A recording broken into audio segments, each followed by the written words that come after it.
Hello students, today we will start class 11th biology chapter 6 anatomy of flowering plants. So students, अभी तक अपन ने इसके 2 parts देख लिए हैं जिसमें अपन ऑलमोस्ट चीज़ें इसमें डिस्कस कर चुके हैं. So now today we will start about leaf. Leaf में भी dicot and monocot also. Okay, so very first we will take dicot leaf. So students first sentence यदि मैं बोलती हूँ कि इनकी both surface means dorsal and ventral surface किसकी leaf की वेरी करती है, ठीक है ना. So because may be number of stomata जो होते हैं इनमें बोथ सरफेस पर डिफरेंट हो सकते हैं. So it is called dorsiventral surface, है ना. स्पेशली जो अपन जब डाइकॉट लीफ की बात करते हैं उसमें, तो डाइकॉट लीफ में स्टोमेटा क्यों मतलब जो लीफ है उसमें अपन बात करें तो स्पेशली लीव्स में ही स्टोमेटा क्यों प्रेजेंट होते हैं, बिकॉज ये एक्सचेंज ऑफ गैसेस के लिए रिस्पॉन्सिबल होते हैं. इन्हीं गैसेस का यूज़ करके फूड प्रिपेयर करते हैं. एंड हियर लीफ में जो आउटर मोस्ट लेयर मीन्स जो एपिडर्मिस है, अपन कई बार इन चीज़ों को डिस्कस अभी तक इस चैप्टर में भी कर चुके हैं और पहले भी कई बार अपन ने कर लिया है कि जो इसकी आउटर मोस्ट लेयर होती है लीफ की, ये इसको क्या बोलते हैं अपन, एपिडर्मिस की होती है ये, और बोथ साइड में प्रेजेंट होती है means upper and lower side. Upon side देखें इसकी जो अपर सरफेस है और लोअर सरफेस है, ये बोथ सरफेस किससे बनी होती हैं, एपिडर्मिस से ही बनी हुई होती हैं. बट इनके नेम थोड़े से दोनों में डिफरेंट हो जाते हैं. हियर अपर सरफेस की हम बात करें सो it is called adaxial surface या एडेक्सियल रीजन भी अपन इनको यहाँ पर कह सकते हैं. एंड लोअर सरफेस या लोअर एपिडर्मिस की बात करें तो लोअर डर्मिस का जो एपिडर्मिस है उसको अपन ने नेम दिया है एबैक्सियल रीजन. एबैक्सियल रीजन और एडेक्सियल रीजन, ये 2 रीजन यहाँ पर प्रेजेंट हैं, ठीक है ना. तो अपर एंड लोअर सरफेस एपिडर्मिस कहें या सरफेस कहें के बिटवीन में जो सेल्स प्रेजेंट हैं इट इज़ मीजोफिल सेल्स. अपन पहले भी जब फोटोसिंथेसिस का चैप्टर पढ़ेंगे आगे, या अपन पहले 10th में भी इस चीज़ को पढ़ चुके हैं कि जो लीफ होती हैं इनकी जो आउटर सरफेस तो एपिडर्मिस की बनी हुई होती है, अपन ऑलरेडी बात कर चुके हैं इसकी. बट इन दोनों के बीच में जो सेल्स प्रेजेंट होती हैं it is called mesophyll cells. And in the case of dicot leaves जो मीजोफिल सेल्स होती हैं, these mesophyll cells are of 2 types. Means जो अपन डाइकॉट लीफ का जो स्ट्रक्चर अपन यहाँ शो हो रहा है, मैंने यहाँ आपको ड्रॉ कर रखा है, इसमें ये जो मीजोफिल सेल्स हैं ये तो आउटर सरफेस हो गई, ये इनर सरफेस हो गई. इनके बिटवीन में जो ये मीजोफिल सेल्स प्रेजेंट हैं ये दीज आर ऑफ 2 टाइप्स. सबसे फर्स्ट जो एलोंगेटेड सेल्स होती हैं इनको अपन बोलते हैं it is called palisade parenchyma. और जो नीचे अपने को सेल्स शो हो रही हैं जिनमें एयर स्पेस प्रेजेंट है it is called spongy parenchyma. So अपन इनको एक एक करके देखते हैं कि जो मीजोफिल सेल्स हैं स्पेशली किसमें, डाइकॉट सेल्स में, आर ऑफ 2 टाइप्स. ये जो एलोंगेटेड सेल्स हैं these are called palisade mesophyll cells या पैलिसेड पैरेन्काइमा सेल्स. इनमें जो इंटरसेलुलर स्पेस है वो बहुत कम प्रेजेंट होता है, अपने को शो भी हो रहा है एकदम एक दूसरे से सटी हुई है, चिपकी हुई है ना. इसीलिए इनमें जो इंटरसेलुलर स्पेस होता है वो बहुत कम होता है. And here is vascular bundle. ये जो वेस्कुलर बंडल है मैंने प्रेजेंट है यहाँ पर, इसको अपन क्या बोलेंगे, जो स्पेशलाइज्ड इसके सराउंडिंग में सेल्स प्रेजेंट हैं, some specialised cells called bundle sheath cells. And these mesophyll cells contain, अपने को मालूम है कि ये लीव्स में जब मीजोफिल सेल्स हैं तो these mesophyll cells contain chloroplast. And chloroplast में क्लोरोफिल पिगमेंट प्रेजेंट होता है ना. ऑलरेडी हम लोग सब ये चीज़ें जानते हैं, जिसका इनका फंक्शन क्या होता है इस क्लोरोप्लास्ट का? इस क्लोरोप्लास्ट का फंक्शन होता है फोटोसिंथेसिस का फंक्शन परफॉर्म करना, मतलब जिससे कि फोटोसिंथेसिस का फंक्शन परफॉर्म हो सके। Whereas these spongy cells, ये स्पॉन्जी सेल्स हैं, इनमें एयर स्पेस प्रेजेंट है और वी कैन से दैट कि इनमें कैविटी प्रेजेंट होती है। These are called spongy parenchymatous cells या parenchyma cells. It means dicot में, लीव्स में palisade and spongy parenchyma type की या पैरेनकाइमा 2 टाइप की, मतलब जो मीजोफिल सेल्स प्रेजेंट होती हैं। जो स्पॉन्जी मीजोफिल होती हैं ये थोड़ी सी डिस्टेंस में प्रेजेंट होती है, मतलब दूर दूर प्रेजेंट होती हैं। एंड ये जो वंडल सीड सेल्स हैं, अपने को यहाँ पर शो हो रहा है ना वंडल सीड सेल, इनका फंक्शन क्या होता है? टू प्रोटेक्ट वेस्कुलर बंडल, ये वेस्कुलर बंडल्स को प्रोटेक्ट करने का काम करती हैं। ओके, अब आता है अपना कि the vascular bundle in dicot leaves. So these vascular bundle in the dicot leaves means कौन से? जाइलम एंड फ्लोएम, है ना। तो जाइलम एंड फ्लोएम प्रेजेंट हैं। ये जो वेन और वेनलेट्स के साइड्स के अकॉर्डिंग वेरी कर सकता है, मतलब जैसे मैं एक लीफ का स्ट्रक्चर यहाँ बनाऊं कि अपन ने यहाँ लीफ का स्ट्रक्चर ड्रॉ किया है, तो जो वेन और वेनलेट्स हैं यदि इनके साइज के अकॉर्डिंग इनका जो structure size according to size vein and veinlets ये वेरी कर सकता है। जैसे लीफ के स्ट्रक्चर में मैंने कहा इसमें जो मिड रिब है ना, ये मिड रिब है ना, यदि ये मिड रिब थोड़ी सी थिक है तो वेस्कुलर बंडल का साइज कैसा होगा? लार्जर होगा। इफ ये जो और अदर देन इसके सरफेस पर अपन देखें इसकी जो वेस्कुलर बंडल का साइज है वो स्मॉल हो जाएगा, मतलब यदि जो मिड रिब है वो थिकर है तो जो वेस्कुलर बंडल का साइज कैसा होगा? वेस्कुलर बंडल का साइज तो लार्ज हो जाएगा, बट अदर देन इसके सरफेस पर इसकी ओपनिंग होती है, दैट इज कॉल्ड स्टोमा। और अपन यदि मैं कहूँ कि मिड रिब बहुत थिक है और वेस्कुलर बंडल का साइज लार्जर है, बट ये जो वेनलेट्स हैं इनका साइज कैसा होगा? स्मॉल हो जाएगा, है ना। एक बार और बोलती हूँ मैं आपको, जैसे अपन ने यहाँ पर जो लीफ का स्ट्रक्चर देखा है ना, इसकी जो मिड रिब है, मिड रिब यदि थिक है तो इसमें तो वेस्कुलर बंडल का जो साइज होगा वो कैसा होगा? लार्जर होगा।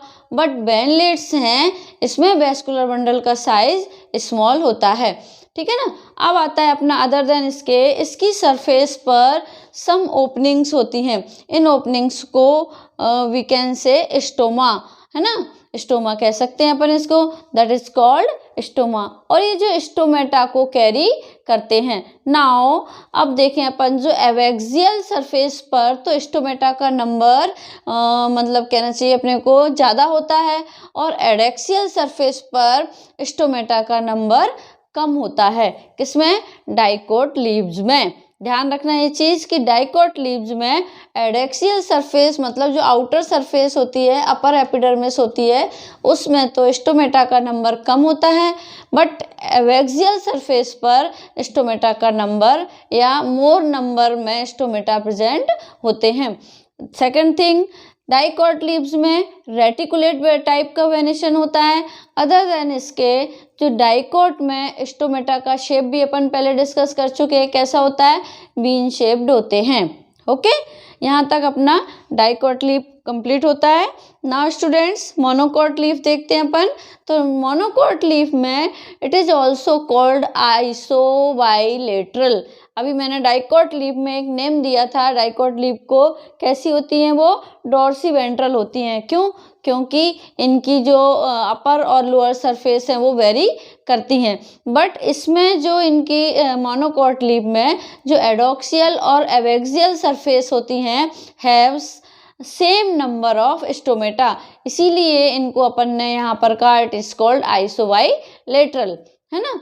अब एक चीज़ अपन यहाँ पर देखें, इनमें डिफरेंस क्या होता है फिर दोनों में? यहाँ पर ने डाइकोट लीफ को भी शो कर रखा है और मोनोकोट लीफ को भी शो कर रखा है।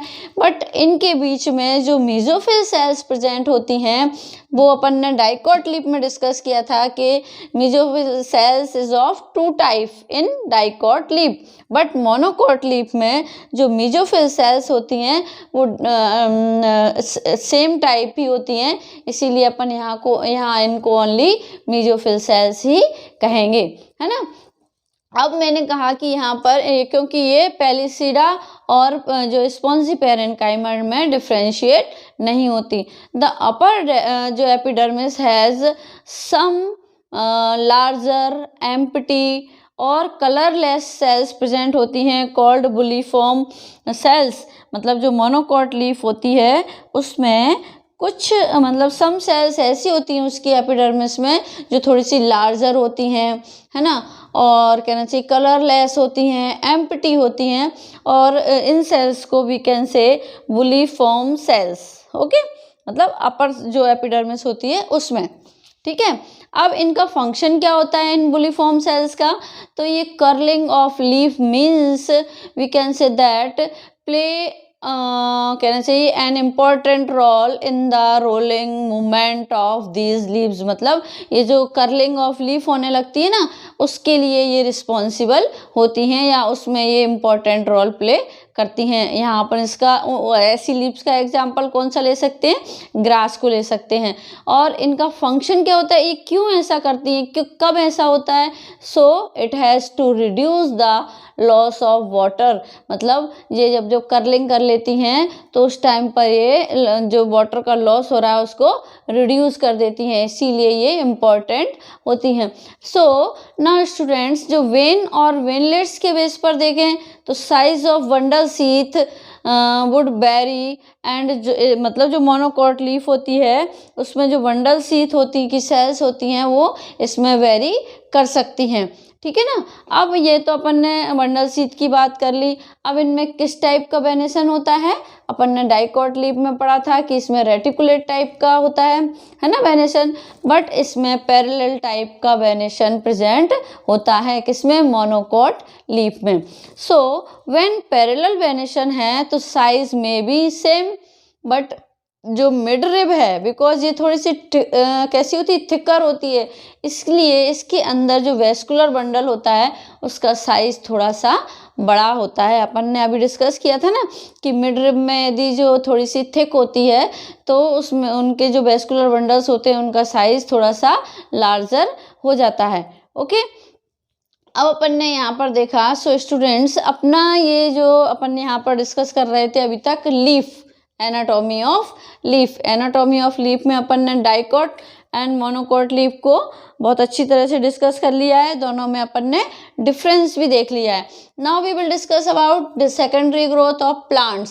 सेकेंडरी ग्रोथ ऑफ प्लांट्स में अपन देखें, वी शुड नो दैट किसी भी प्लांट में सेकेंडरी ग्रोथ करवाने के लिए सम स्पेशलाइज्ड सेल प्रेजेंट होती हैं, है ना, विच इज सेकेंडरी मेरिस्टेम। अपन ने फर्स्ट पार्ट में ये सब चीज़ें डिस्कस की थी, और यदि आपने नहीं देखा हो मेरा फर्स्ट पार्ट तो पहले उसको देख लीजिएगा तो ये चीज़ क्लियर वहाँ पर हो जाएगी आपको, ठीक है। हाँ, which is secondary meristem. So secondary meristem को हमने वहाँ पर मतलब नोट कराया था मैंने आपको, लेटरल मेरिस्टेम या कैम्बियम भी कहते हैं। ओके, इनका होना वहाँ पर कंपलसरी है ना। सो प्लांट के जो डिफरेंट पार्ट हैं उनमें कैसी ग्रोथ होती है, डिफरेंट टाइप से ग्रोथ होती है। स्टेम में डिफरेंट टाइप से होगी, रूट्स में डिफरेंट टाइप से होगी, लीव्स में डिफरेंट टाइप से होगी। So students, when we will talk about growth, for example vascular bundles, तो so they are vascular cambium, है ना। ऑल अपन कह सकें कि normal growth and secondary growth में जो चौड़ाई बढ़ाने की बात करें, ग्रिप बढ़ाने की बात करें, उसके लिए कॉर्क कैम्बियम की नीड होती है। So vascular cambium and cork cambium both के बारे में अपन यहाँ पर डिस्कस करेंगे। Now very first we will talk about vascular cambium. तो वेस्कुलर कैम्बियम में वेस्कुलर बंडल की बात करें तो that has both xylem and phloem. आपको याद होगा, you remember that I told you कि कॉन्जॉइंट टाइप ऑफ अरेंजमेंट होता है इनमें present. So xylem is present in centre and phloem is present of periphery. मतलब एक ही वेस्कुलर बंडल के अंदर जाइलम और फ्लोएम प्रेजेंट होते हैं. आपको मैंने पहले भी ये ड्रॉ करके दिखाया था उसमें कि कॉन्जॉइंट टाइप का जो अरेंजमेंट होता है वो कैसा होता है, जिसमें जाइलम प्रेजेंट होते हैं किसमें, सेंटर या पिथ पर, और फ्लोएम प्रेजेंट होते हैं कहाँ पर, पेरीफेरी पर. और जब एक ही वेस्कुलर बंडल के अंदर जाइलम एंड फ्लोएम के बिटवीन में कैम्बियम प्रेजेंट होती है, यहाँ मैंने देखिए ड्रॉ कर रखा है, कैम्बियम प्रेजेंट होती है, so it is called intrafascicular, है ना, सॉरी हाँ, इंट्राफेसिकुलर कैम्बियम. बट यदि अपन टू बंडल्स के बीच में इस कैम्बियम की बात करें, मीन्स यहाँ पर टू बंडल्स प्रेजेंट हैं और इनके बीच में जो कैम्बियम प्रेजेंट है, it is called interfascicular cambium. आप मेरे वर्ड्स पर ध्यान देना और यहाँ स्पेलिंग में ध्यान देना. मीन्स एक ही वेस्कुलर बंडल में फ्लोएम और जाइलम के बिटवीन में जो कैम्बियम प्रेजेंट है, it is called intrafascicular cambium. But अपन टू वेस्कुलर बंडल्स की बात करें, इन टू वेस्कुलर बंडल्स के बीच में जो कैम्बियम प्रेजेंट है, it is called interfascicular cambium. Okay, it is clear. अब देखते हैं अपन, यहाँ पर अपन ने बात की कि इनके बीच में जो कैम्बियम बनी है ना, दो बंडल्स के बीच में, दिस इज अ मेडुलरी रे. इसको अपन क्या बोलते हैं, दिस इज अ मेडुलरी रे. ओके, अब अपन यहाँ देखें तो सेकेंडरी ग्रोथ होगी, तो सेकेंडरी मेडुलरी ग्रोथ रे की ग्रोथ होगी, है ना.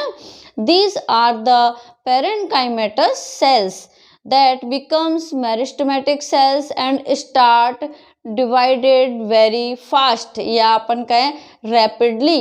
So here डाइकॉट में एक रिंग लाइक स्ट्रक्चर बन जाती है. डाइकॉट में क्यों, बिकॉज इसमें ही सेकेंडरी ग्रोथ होती है. अपन कई बार बात कर चुके हैं इसकी. Now we will talk about this cambium ring.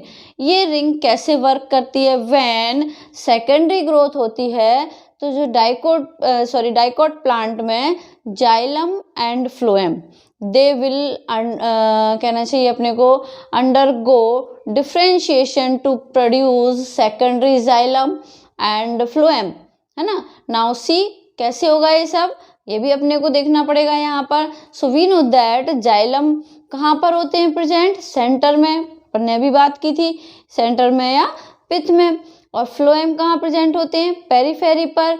और जैसे ही कैम्बियम की एक्टिविटी स्टार्ट होती है तो ये सेल्स क्या होती हैं, डिफ्रेंशिएट होना स्टार्ट कर देती हैं. So cambium towards the pith is more active, ये कहना चाहिए. मतलब जो कैम्बियम है किसके टूवर्ड्स में चल रही है, पिथ के, मतलब सेंटर में. वो कैसी होती है, वो मोर एक्टिव हो जाती है. और इट मीन्स जब ये जाइलम सेकेंडरी ग्रोथ करेंगे तब सेकेंडरी जाइलम की फॉर्मेशन होगी, तो इनका जो रैपिड होने का, डिफ्रेंशिएट होने का जो रेट है वो फास्ट हो जाएगा. And they will start the crushing phloem. मतलब ये क्या कर देते हैं, फ्लोएम को क्रश्ड करना स्टार्ट कर देते हैं. मीन्स डिफ्रेंशिएशन सेल्स का इतना रैपिड होता है कि जो फ्लोएम की सेल्स हैं वो क्रश्ड होने लगती हैं. और क्रश्ड होने लगती हैं तो जो प्राइमरी और सेकेंडरी जाइलम हियर बने हैं वो इधर उधर नहीं जाते, अपने प्लेस पर ही, मतलब अपनी पोजीशन पर बने रहते हैं. बट डिवीजन रेट ज़्यादा होने से क्या होता है, मतलब बढ़ जाता है, तो फ्लोएम की ग्रोथ रुक जाती है. फॉर एग्जाम्पल मोनोकोट स्टेम में फ्लोएम पेरेन्काइमा प्रेजेंट नहीं होता, बट डाइकोट स्टेम में प्रेजेंट होता है. किसमें प्रेजेंट होता है, डाइकोट में फ्लोएम पेरेन्काइमा प्रेजेंट होता है. और phloem parenchyma will get crushed slowly and as soon as secondary xylem and phloem की फॉर्मेशन हो जाती है और मेडुलरी रे बनती है. ठीक है ना, जो कि पेरेन्काइमा सेल से ही बनती है ना. किससे बनती है मेडुलरी रे, पेरेन्काइमा सेल से ही बनती है. और एक रिंग की फॉर्मेशन करती है. दिस इज कॉल्ड, क्या बोलेंगे इसको, this is called medullary ring. Now we will talk about formation of would. यहाँ तक अपन ने ये तो सेकेंडरी ग्रोथ को कंप्लीट कर लिया है. अब अपन यहाँ पर वुड की बात करेंगे कि वुड की फॉर्मेशन कैसे होती है. तो ये कैम्बियम की प्रेजेंस के बेस पर अपन देखें तो डिफरेंट वुड की फॉर्मेशन होती है, मतलब डिफरेंट टाइप की वुड की फॉर्मेशन होती है. वो अपन 2 टाइप से यहाँ पर डिस्कस करेंगे.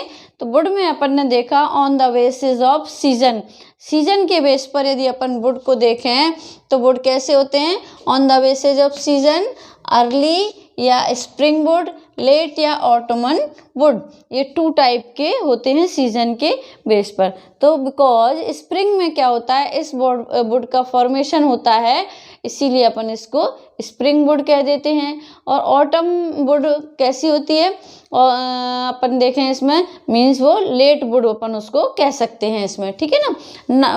अब अपन यहाँ पर थोड़ा सा और डिस्कस करें. जैसे अर्ली या स्प्रिंग जो वुड है, जो सीजन में क्या होता है कि स्प्रिंग सीजन आता है ना, तब उस टाइम पर जो कैम्बियम है इज मोर एक्टिव, है ना, और मोर जाइलरी एलिमेंट्स होते हैं इसमें. वेसल्स वाइडर हो जाती हैं, है ना, लोअर डेंसिटी हो जाती है एंड लाइटर इन कलर हो जाते हैं. मतलब अपन अर्ली वुड को अपन आइडेंटिफाई करना चाह रहे हैं ना, तो उस टाइम पर अपन ये कैरेक्टर उसमें देख सकते हैं. कैसे कि जो स्प्रिंग वुड होती है या अर्ली वुड जिसको अपन बोल रहे हैं, वो क्या होता है, जैसे ही अर्ली जो स्प्रिंग सीजन आता है तो जो कैम्बियम है वो मोर एक्टिव हो जाता है, और that time more xylary elements, vessels wider, lower density and lighter in colour, ये कैरेक्टर उसमें शो होने लगते हैं जो अर्ली वुड होती है उसमें. अब वाइल अपन देखें यहीं पर कहना चाहिए कि लेट वुड में क्या होता है कि जो कहना चाहिए अपने को कैम्बियम की एक्टिविटी लेस एक्टिविटी हो जाती है, लेस जाइलरी एलिमेंट्स आते हैं इसमें, है ना, लाइट, और अपन ने उसमें पढ़ा था कि लाइट इन कलर होता है, यहाँ पर डार्क इन कलर हो जाता है और हायर डेंसिटी हो जाती है.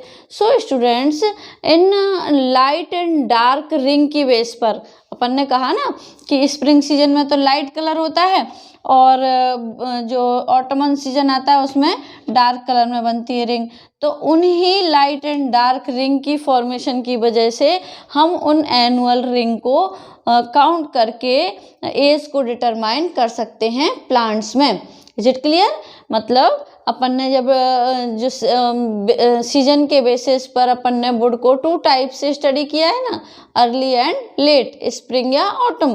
तो इनमें स्प्रिंग में तो लाइट कलर की रिंग बन जाएगी और इसमें डार्क कलर की रिंग बन जाएगी. तो उस एक लाइट और एक डार्क को हम काउंट करके एनुअल रिंग को मतलब काउंट कर लेते हैं और उसके बेस पर हम जो प्लांट्स की एज है उनको डिटरमाइन कर सकते हैं. Is it clear. अब अपन ने सेकंड टाइप यहाँ देखा कि हार्डवुड एंड शेपवुड. हार्डवुड और शेपवुड को किसके बेस पर देखा है अपन ने, पोजीशन या लोकेशन के बेस पर. ये अगेन 2 टाइप्स के होते हैं.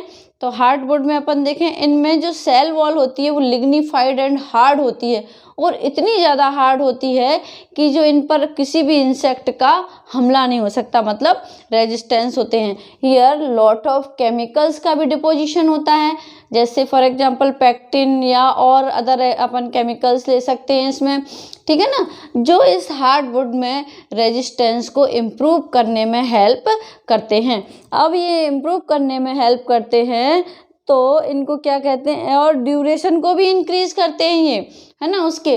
तो ये प्रोटेक्शन सपोर्ट प्रोवाइड करने में हेल्प करते हैं. इनके जो जाइलम एब्सेंट होते हैं इनमें, है ना, हार्डवुड में. अब दूसरा अपन देखें वाइल सेपवुड की बात करें तो, और एक और इम्पॉर्टेंट चीज़ है इसमें, इनमें वाटर का कंडक्शन नहीं करते. क्यों? क्योंकि जाइलम इनमें एब्सेंट होते हैं. नेक्स्ट अपन देखें यहीं पर अपन बात करते हैं सेपवुड की. इन दोनों में डिफरेंस देखें तो सेपवुड में क्या होता है, ये सॉफ्ट होते हैं, जबकि मैंने कहा हार्डवुड कैसे होते हैं, हार्ड होते हैं थोड़े से. और no resistance from microbial action. जब मैंने हार्डवुड की बात की थी तो मैंने कहा था इन पर ये इंसेक्ट के लिए इनमें रेजिस्टेंस होता है, जबकि शेपवुड में इनके लिए रेजिस्टेंस नहीं होता. ठीक है ना. अब थर्ड चीज़, ये वाटर का कंडक्शन करने में भी हेल्प करते हैं सेपवुड, और इनमें मिनरल्स के कंडक्शन में भी ये हेल्प करते हैं। तो जस्ट अपोजिट कैरेक्टर आ रहे हैं ना दोनों के, ठीक है ना। तो रूट्स से ये क्या करते हैं, रूट्स से लीफ तक ले जाने में सेपवुड में सेकेंडरी जाइलम जो है पेरिफेरल रीजन में लाइट इन कलर होते हैं। मतलब दोनों का अपोजिट कैरेक्टर आ गया कि हार्डवुड में तो जाइलम प्रेजेंट ही नहीं होते, बट शेपवुड में जाइलम प्रेजेंट होते हैं। ये वाटर एंड मिनरल्स के कंडक्शन में भी हेल्प करते हैं। सो इट इज क्लियर, ये वुड अपना यहाँ पर कंप्लीट होता है। नाउ अपन अब आगे बात करें तो now students we have studied that जब भी हम सेकेंडरी ग्रोथ होती है उसके लिए लेटरल मेरिस्टेम रिस्पॉन्सिबल होता है। अपन ने अभी भी थोड़ी देर पहले पढ़ा था। And we know that this lateral meristem is of two type, vascular cambium, cork cambium. So students vascular cambium has already discussed, हम पहले भी बात कर चुके हैं अभी, है ना। नेक्स्ट अपन देखें, so now we will discuss about cork cambium. अब अपन यहाँ पर डिस्कस करेंगे कॉर्क कैम्बियम के बारे में ना। तो कॉर्क कैम्बियम में क्या होता है, जब भी हम स्टेम में डाइकोट स्टेम की स्टडी करते हैं, है ना, अपन ने डाइकोट स्टेम की स्टडी की थी ना अभी लास्ट पार्ट में, तो उसमें हमने देखा था कि एपिडर्मिस पर सब मॉडिफिकेशंस प्रेजेंट होते हैं, और सब मॉडिफिकेशंस प्रेजेंट होते हैं, it is called trichome. Roots में भी पढ़ा था अपन ने और स्टेम में भी पढ़ा था। तो डाइकोट स्टेम में हमने स्टडी किया था कि इनकी एपिडर्मिस पर सम मॉडिफिकेशंस प्रेजेंट होते हैं, it is called trichome. Trichome, okay, it is called trichome. अब अपन ने देखा इनसाइड में कॉर्टेक्स रीजन इनमें प्रेजेंट होता है, और जनरली क्या होता है, cork cambium present at the cortex region. मतलब ये इसके बाद इनमें ये जो रीजन होता है ना वो कॉर्टेक्स रीजन होता है, कॉर्टेक्स रीजन इनर साइड में। और कॉर्टेक्स रीजन में ही क्या प्रेजेंट होता है, अभी मैंने बताया था जनरली इनमें क्या होता है, कॉर्क कैम्बियम प्रेजेंट होता है। एंड अपन ने इसमें बात की थी बिकॉज इस कॉर्टेक्स कैम्बियम जो कॉर्क कैम्बियम के पास सम स्पेशलाइज्ड सेल प्रेजेंट होती हैं जो डिफ्रेंशिएट होते रहते हैं। एंड अपन कहें कि मैनी टाइम्स क्या होता है, सेम जो स्टेम होता है इसकी जो आउटर सरफेस होती है, आउटर सरफेस मीन्स जो एपिडर्मिस होती है ना, जो एपिडर्मिस होती है ये डैमेज हो जाती है। दैट टाइम ये जो लेयर है ये इनको रिपेयर करने में, जो स्पेशलाइज्ड सेल हैं ये इसको रिपेयर करने में हेल्प करती हैं। ओके, अब अपन ने देखा कि ये जो कॉर्क कैम्बियम है इसको अपन ने एक अदर नेम दिया यहाँ पर, फेलोजन। यहाँ लिख सकते हैं अपन इसको फेलोजन। मैंने यहाँ पर 3 वर्ड यूज़ किए, अभी एक कॉर्क रह गया है, अपन कॉर्क की भी बात कर लेते हैं पहले।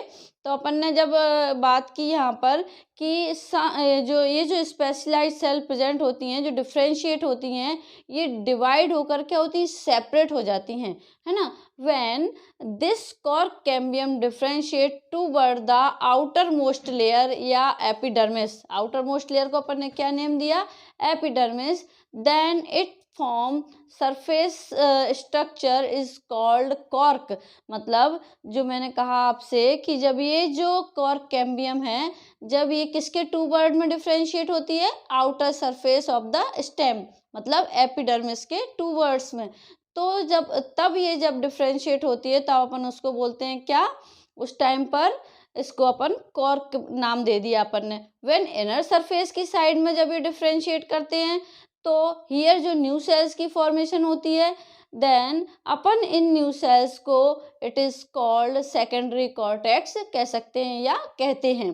तो जो सेकेंडरी कॉर्टेक्स है, ये जो कॉर्टेक्स रीजन होते हैं, इनकी सेल्स जनरली कैसी होती हैं, इम्परमिएबल टू वाटर, मतलब वाटर के लिए इम्परमिएबल होती हैं। Whereas the cells of secondary cortex parenchymatous cells की बनी होती हैं। सो स्टूडेंट्स जो कॉर्क होते हैं वो कैसे होते हैं, हार्ड होते हैं। आपने जनरली कोई भी ओल्ड प्लांट देखा होगा, जो बहुत बड़ा नीम का देखते हैं अपन, पीपल का देखते हैं, बहुत बड़े हो जाते हैं, तो उनकी जो आउटर सरफेस कैसी होती है, बहुत रफ होती है, देखा है ना अपन ने, और बहुत ज़्यादा हार्ड होती है। और कैसी होती है, इम्परमिएबल सेल्स से बने होते हैं। इनमें जो इंटरसेलुलर स्पेस होता है वो बहुत कम होता है, बिकॉज ये थिन वॉल्ड होते हैं। हियर मैंने आपको देखा 3 टर्म्स यूज किए, कौन कौन से, कॉर्क कैम्बियम और कॉर्क एंड सेकेंडरी कॉर्टेक्स। तो ये अपन ने यहाँ पर 3 रीजन यहाँ पर इसके देख लिए। सो स्टूडेंट्स, ये 3 टर्म्स को अपन ने डिस्कस कर लिया है यहाँ पर। सो सेकेंडरी कॉर्टेक्स में जो किससे बने होते हैं, पेरेन्काइमेटस सेल से बने होते हैं। ये कब बनते हैं, जब कॉर्क कैम्बियम डिफ्रेंशिएट होती है towards the inner surface of the stem. मैंने अगेन रिपीट कर दिया ये चीज़। और cork cambium is called also phellogen, means इस कॉर्क कैम्बियम को हम फेलोजन भी कहते हैं, फेलोजन। ओके, कॉर्क कैम्बियम को तो अपन ने फेलोजन कह दिया। और कॉर्क का सेकंड नेम अपन यहाँ पर लिख सकते हैं फैलम। जो कॉर्क है उसका सेकंड नेम है फैलम। एंड थर्ड टर्म अपन ने यहाँ पर यूज किया था क्या, कॉर्टेक्स रीजन। तो जो सेकेंडरी कॉर्टेक्स है is also known as phelloderm. तो जो फेलोडम के नाम से अपन ने यहाँ पर इसको डिस्कस किया है, किसको, कॉर्टेक्स रीजन या सेकेंडरी कॉर्टेक्स को। नाउ कलेक्टिवली इन 3 टर्म्स को अपन इट इज कॉल्ड पेरिडर्म, मतलब इनको अपन पेरिडर्म कहते हैं। Now we saw that about cork cambium, ये डिफ्रेंशिएट होते हैं, है ना। अभी बात की अपन ने, इनर साइड में पेरेन्काइमेटस सेल्स सेकेंडरी कॉर्टेक्स की फॉर्मेशन करती है, बट आउटर सरफेस डिफ्रेंशिएट होती है तो कॉर्क की फॉर्मेशन करती है ना। अलोंग विद दिस, जो डेड हो चुकी हैं सेल्स, डेड सेल्स किनको बोला अपन ने प्लांट्स में, आपने देखा होगा प्लांट का जो स्टेम होता है, जो बहुत ज़्यादा ओल्ड प्लांट्स होते हैं वो बहुत ज़्यादा हार्ड हो जाता है। और वो हार्ड हो जाता है, इट मीन्स उनकी जो सेल्स होती हैं वो कैसी होती हैं, डेड हो चुकी होती हैं। तो कॉर्क कैम्बियम की वजह से वहाँ पर एक प्रेशर ग्रेडियंट प्रोड्यूस हो जाता है। और ये जो प्रेशर ग्रेडियंट किस में हेल्प करता है, ये जो डैमेज्ड सेल्स की रिपेयरिंग में हेल्प करता है। फॉर एग्जांपल कहना चाहिए अपने को, लॉट ऑफ अपनी कॉर्क कैम्बियम है, जैसे यहाँ पर यहीं बना लेते हैं, चलिए अपन ने लॉट ऑफ कॉर्क कैम्बियम की फॉर्मेशन की यहाँ पर, और यहाँ पर एक इस तरह से फॉर्मेशन हो जाती है। और ये क्या होती है, यहाँ पर जैसे सेल्स की फॉर्मेशन हो गई, ये डिफ्रेंशिएट होकर कॉर्क बना देती हैं और ये रैपिडली डिवाइड होते हैं। और ये लेयर क्या है, धीरे धीरे ब्रेक होने लगती हैं। आपने देखा होगा ना प्लांट कैसे रफ सरफेस होती है, कभी यहाँ से कटा हुआ, कभी यहाँ से कटा हुआ, जो बहुत ज़्यादा ओल्ड हो जाती है, जिनका जो स्टेम है वो बहुत ज़्यादा कहना चाहिए अपने को ब्रॉड हो जाता है, मोटा और चौड़ा दिखने लगता है अपने को। तो उनकी सरफेस पर अपने को ऐसी कटी हुई धारियाँ जैसी दिखने लगती हैं। तो उन धारियों को अपन ने मतलब वो ब्रेक होने लगते हैं। और जितनी भी हियर डेड सेल्स हैं वो सेल्स बार्क की फॉर्मेशन करते हैं। अब जैसे कोई भी न्यू सीजन स्टार्ट होता है, ठीक है ना, तो उस सीजन के स्टार्टिंग में जो बार्क की फॉर्मेशन होती है उसको अपन कहते हैं this is called early bark. And जब भी उस सीजन का एंड होता है, उस एंड सीजन में जिन सेल्स की फॉर्मेशन होती है उसको अपन बोलने लगते हैं क्या, लेट बार्क, है ना। क्यों, क्योंकि ये सीजन के एंड में इनकी फॉर्मेशन होती है। सो स्टूडेंट्स, क्या होता है, मैनी टाइम्स ऐसा भी हो जाता है कि जहाँ कॉर्क की फॉर्मेशन होती है उन सेल्स की जगह पर कॉर्क कैम्बियम डिफ्रेंशिएट होकर कहना चाहिए अपने को हियर पेरेन्काइमा सेल्स की फॉर्मेशन करती है। अब पेरेन्काइमा सेल्स की फॉर्मेशन करती है तो these parenchyma cells on the epidermal layer ऐसे अरेंज हो जाती है कि छोटे छोटे पोर जैसी स्ट्रक्चर वहाँ पर फॉर्म हो जाती है। और जो ये पोर बन जाते हैं it is called lenticels. In lenticels का फंक्शन क्या होता है, ये अलाउ करते हैं किसमें, एक्सचेंज ऑफ गैसेज। अब नहीं तो उनमें एक्सचेंज ऑफ गैसेज कैसे होगा, तो जब ये लेंटिकल्स फॉर्म हो जाते हैं तो ये उस टाइम पर ये जो है अपना फंक्शन परफॉर्म करते हैं किस चीज़ के लिए, allow the exchange of gases, मतलब एक्सचेंज ऑफ गैसेज को करवाने के लिए रिस्पॉन्सिबल होते हैं। सो स्टूडेंट्स टिल हियर हमने जो भी डिस्कस किया किसका, complete all the anatomical of the plant, या अपन we can say angiospermic plant, यहाँ पर अपना कंप्लीट हो जाता है। ठीक है ना, आज ये अपना चैप्टर कंप्लीट हो गया है। अब आपको यदि कोई भी इससे रिलेटेड प्रॉब्लम है, please leave a comment in my comment box and subscribe and like also. Thank you.